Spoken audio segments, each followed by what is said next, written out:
কিন্তু মহান আল্লাহ সুবহানাহু ওয়া তাআলা কি বলছেন? মেসেজ দিচ্ছেন, তিনি বলছেন ওয়াল আসর। কি করছেন? আমার আপনার কসম করেননি মহান আল্লাহ সুবহানাহু ওয়া তাআলা, তিনি আমার আপনার কসম করে বলেনি, তিনি বলছেন ওয়াল আসর। আসর হচ্ছে একটি সময়, আসর একটি সময় বা একটি ওয়াক্তকে বুঝিয়েছেন যে ওয়াল আসর, নিশ্চয় সময়ের কসম। মহান আল্লাহ পাক রব্বুল আলামিন বলছেন সময়ের কসম, ইন্নাল ইনসানা লাফি খুসর। মানুষ সময়কে নিয়ে ক্ষতির মধ্যে নিমজ্জিত। কি নিয়ে ক্ষতির মধ্যে নিমজ্জিত? সময়কে নিয়ে ক্ষতির মধ্যে নিমজ্জিত। কি করে? মহান আল্লাহ সুবহানাহু ওয়া তাআলা বলছেন যে মানুষ কোনো না কোনো ভাবে সময়কে নষ্ট করে।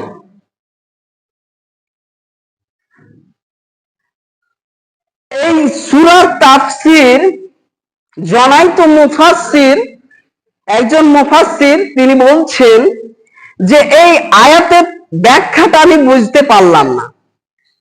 এই আয়াতের ব্যাখ্যাটা যে মানুষ কিভাবে সময়কে নিয়ে ক্ষতির মধ্যে নিমজ্জিত হতে পারে, সময়কে কিভাবে নষ্ট করতে পারে, এর ব্যাখ্যাটা আমি সঠিক বুঝে আসতে পারলাম না। তিনি বলছেন যে আমি একদিন চলতে চলতে চলতে বাজারের দিকে গেলাম, বাজারে গিয়ে আমি দেখলাম এই সূরার ব্যাখ্যাটা আমি বাজারে গিয়ে বুঝতে পারলাম।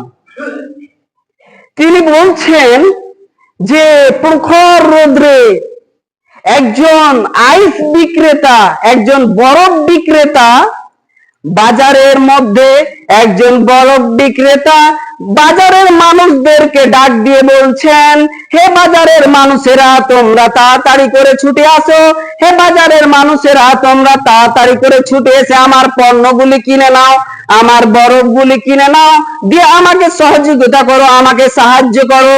তোমরা যদি আমার পণ্যগুলি না কিনে নাও, আমার বরফগুলি যদি না কিনে নাও, তাহলে আমি মরে যাব, আমার লস হয়ে যাবে, আমার ব্যবসায় লস হয়ে যাবে। সুতরাং তোমরা তাড়াতাড়ি করে এসো আর আমার পণ্যগুলি কিনে নাও। কে বলছেন? একজন বরফ বিক্রেতা বলছেন। তো সে বাজারে মানুষকে ডাক হাত দিয়ে বলছেন, কাগজি মিনতি করে বলছেন যে তোমরা আসো আর আমার পণ্যগুলি কিনে নাও।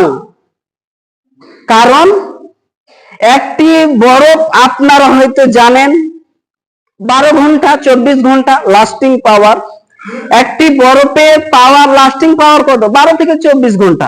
খুব হলে আস্তে আস্তে তার যেরকম সময় শেষ হতে যাবে সে বলে আবার পানিতে পরিণত হয়ে যাবে, জলে পরিণত হয়ে যাবে। আর যখন সে বরফটা জল হয়ে গেল তখন সেটা আর কেউ নিবে না। একজন বরফ বিক্রেতা এসে ডাক দিয়ে বলছেন যে তাড়াতাড়ি করে কিনে নাও, যাতে করে সময়ের পূর্বে আমার বরফগুলি বিক্রি হয়ে যায়, তার পরিপ্রেক্ষে আমার পুঁজিটা উঠে আসে, আমার যেন কিছু লাভ হয়ে যায়, কিছু পুঁজিটা উঠে আসে। সে সেখানে গিয়ে বুঝতে পারলো যে সময়টা কত মূল্যবান এবং মহান আল্লাহ সুবহানাহু ওয়া তাআলা কেন সময়কে কসম করে বলছেন যে মানুষ সময়কে নিয়ে ক্ষতির মধ্যে নিমজ্জিত। আজ আমরা সময়কে অহরহ নষ্ট করছি।